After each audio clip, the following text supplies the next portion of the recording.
Solid state का एक नया कॉन्सेप्ट हम लोग पढ़ेंगे, पार्टिसिपेशन ऑफ एटम्स।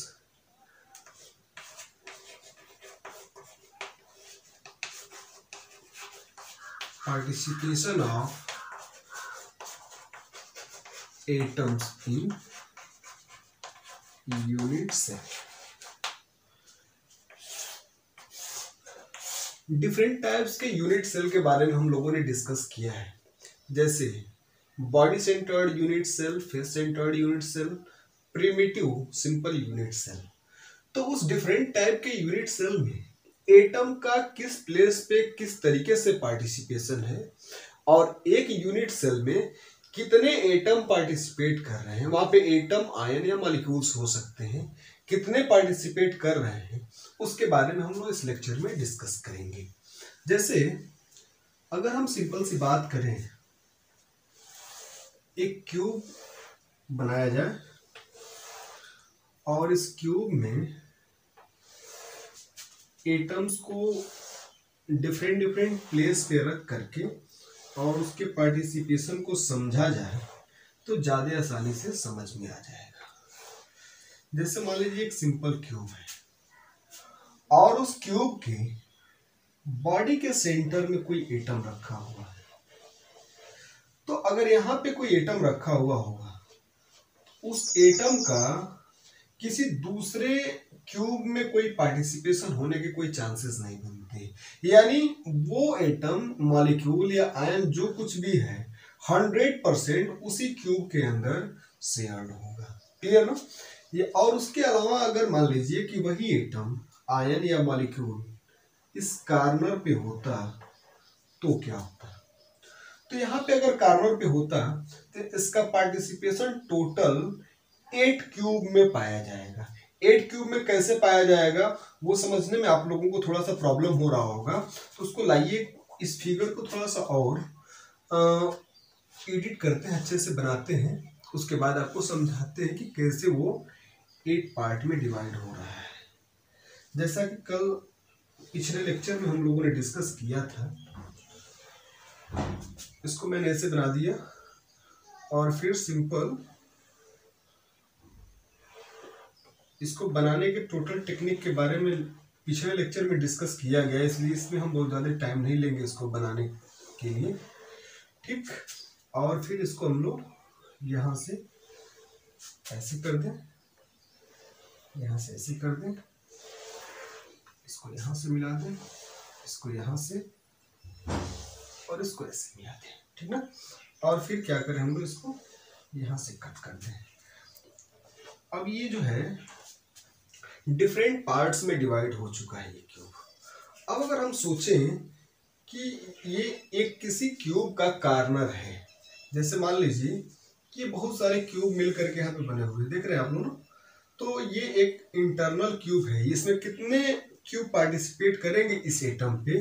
तो यहाँ से आप देखें अगर, तो इसके इधर ऊपर साइड में एक क्यूब और ऊपर साइड में इसके अंदर एक क्यूब, फिर ऊपर साइड में इसके इधर ऊपर एक क्यूब, फिर इसी साइड में अंदर एक क्यूब।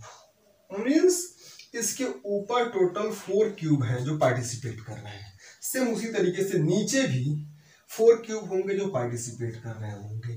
तो ओवरऑल इस एटम का जो पार्टिसिपेशन होता है वह कितना होता है? 8 क्यूब में होगा। कितने क्यूब में होगा? 8 क्यूब में। और 1 क्यूब में अगर इसके पार्टिसिपेशन की बात करें तो वो हो जाएगा 1/8। क्लियर ना? तो अगर कोई एटम किसी क्यूब के कार्नर पे है तो उसका ओवरऑल पार्टिसिपेशन पर्टिकुलर उस क्यूब में 1/8 हो जाएगा। और अगर वही बात करें फेस पे हो, क्यूब के किसी फेस पे हो, तो किसी फेस पे होगा अगर पार्टिसिपेशन तो वो कितना होगा ये समझ लेंगे हम लोग। जैसे मान लीजिए इस फेस पे कोई एटम है, फेस सेंटर्ड, तो इस फेस पे होगा, तो इस फेस से सटा हुआ कोई दूसरा क्यूब अगर हम बनाएंगे तो कितना क्यूब बनाएंगे? एक ही क्यूब इससे सटा हुआ होगा। समझ रहे हैं आप लोग ना? इससे सटा हुआ एक ही क्यूब हो पाएगा जो कि इस तरीके का होगा। तो यहाँ पे जो एटम होगा उसका पार्टिसिपेशन कितना हो जाएगा? 1/2, यानी इसका पार्टिसिपेशन 2 क्यूब में है तो 1 क्यूब में उसका पार्टिसिपेशन हो जाएगा 1/2। क्लियर, इसमें कोई कंफ्यूजन नहीं होगा आप लोगों को। उसके अलावा अगर कोई एज की बात कर दे, इस क्यूब के एज की, मान लीजिए यहाँ पे कोई एटम है तो उस एटम का इस क्यूब में तो पार्टिसिपेशन है ही, इसमें भी है, और इसके ऊपर जो क्यूब होगा उसमें भी इसका पार्टिसिपेशन है, और इसके ऊपर जो आएगा उसमें भी, यानी उस कंडीशन में एज के लिए पार्टिसिपेशन कितना हो जाएगा 1/4। क्लियर ना। तो इसको एक साथ हम लोग लिख लेते हैं। अगर एटम बॉडी सेंटर्ड होगा तो बॉडी सेंटर्ड के लिए कितना हो जाएगा, बॉडी सेंटर्ड के लिए फटाफट बता दीजिए आप लोग, 1/1 या 1, सिर्फ 1 हो जाएगा, ठीक ना। और कार्नर पे कितना हो जाएगा, बता दीजिए आप लोग। 8 क्यूब में पार्टिसिपेशन हो रहा था, यानी 1 क्यूब में 1/8 का पार्टिसिपेशन होगा एटम के। फिर क्या हो जाएगा, फेस पे होगा तो कितना हो जाएगा बताइए।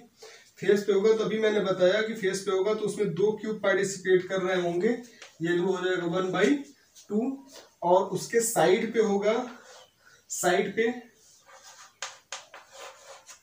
पे होगा या आर्म पे होगा तो वहां पे पार्टिसिपेशन कितना होगा, अभी मैंने बताया आपको। ये साइड है 1 2 और इसके ऊपर 3 और इसके ऊपर 4, टोटल 4 का पार्टिसिपेशन हो गया, यानी 1 प्लेस पे पार्टिसिपेशन हो जाएगा 1/4।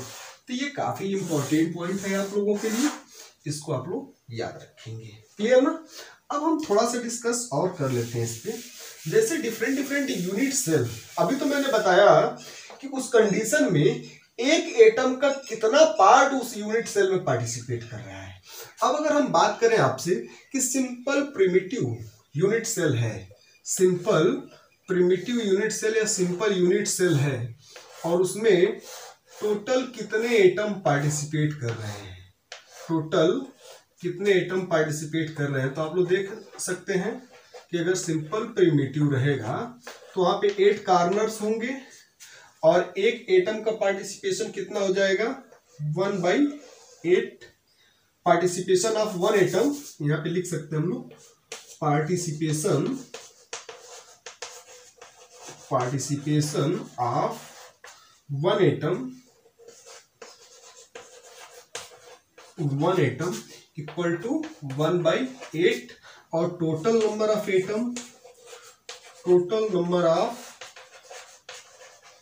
एटम्स इक्वल टू कितना हो जाएगा 8। टोटल नंबर ऑफ एटम्स 8 है ना, तो यहां से हम लिख लेंगे टोटल पार्टिसिपेशन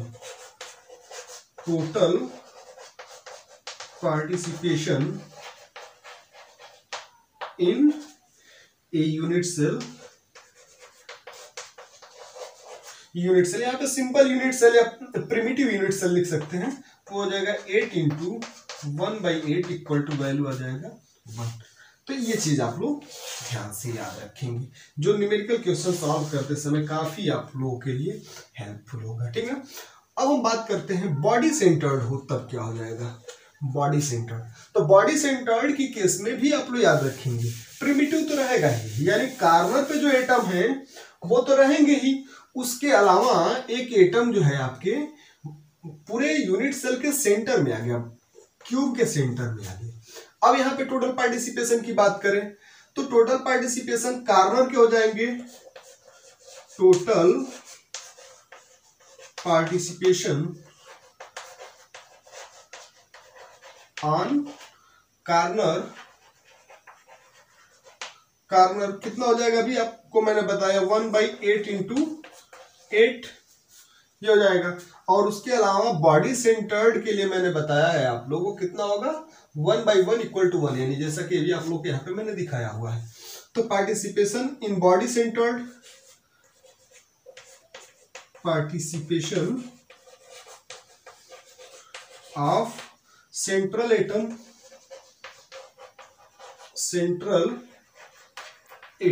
यहाँ पे सिर्फ एटम नहीं कहेंगे, एटम आयन या मॉलिक्यूल कुछ भी होगा, इसको मैंने बार बार आप लोगों को बताया है, इक्वल टू हो जाएगा 1। तो टोटल पार्टिसिपेशन की बात करें, total participation equal to 1 plus इसको भी 1 ही कर देंगे, इक्वल टू आ जाएगा 2। तो जब बॉडी सेंटर्ड यूनिट सेल होगा उस यूनिट सेल में टोटल नंबर ऑफ एटम्स जो हो जाएंगे वो हो जाएंगे 2। क्लियर। अब ऐसे ही फेस सेंटर्ड की बात कर ले हम लोग। फेस सेंटर्ड तो फॉर एफसीसी बॉडी सेंटर्ड को बीसीसी बोलते हैं, बॉडी सेंटर्ड क्यूबिक क्रिस्टल, और ये हो जाएगा फेस सेंटर्ड क्यूबिक क्रिस्टल। तो फेस सेंटर्ड में आप लोग को बताया गया था जितने भी फेस होंगे हर फेस के सेंटर पे एक एक एटम होगा और बाकी कार्नर पे रहेंगे। यहाँ पे टोटल पार्टिसिपेशन हम लोग चेक कर लेते हैं। तो टोटल पार्टिसिपेशन चेक करने के लिए क्या करना होगा हमें, आपको बताया था फेस पे जो एटम होगा उसका पार्टिसिपेशन कितना होगा 1/2 होगा। इतना तो क्लियर ना। तो 1/2 होगा तो पार्टिसिपेशन, टोटल पार्टिसिपेशन लिख लेते हैं, टोटल पार्टिसिपेशन ऑन फेस। तो फेस पे टोटल पार्टिसिपेशन कितना होगा आप लोग सोचिए इसको।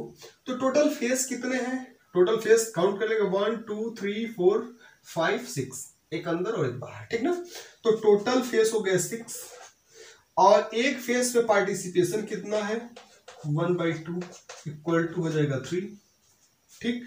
और पार्टिसिपेशन ऑन कार्नर, क्योंकि कार्नर पर भी तो एटम है ना, ये हो जाएगा पार्टिसिपेशन ऑन कार्नर, वो कितना हो जाएगा, तो अभी आप लोगों ने कई बार कैलकुलेट कर लिया, इक्वल टू 1। तो total number of atom, total number of atoms कितना हो जाएगा, तो इसको ध्यान से देख लीजिए, 3 + 1 इक्वल टू 4। क्लियर।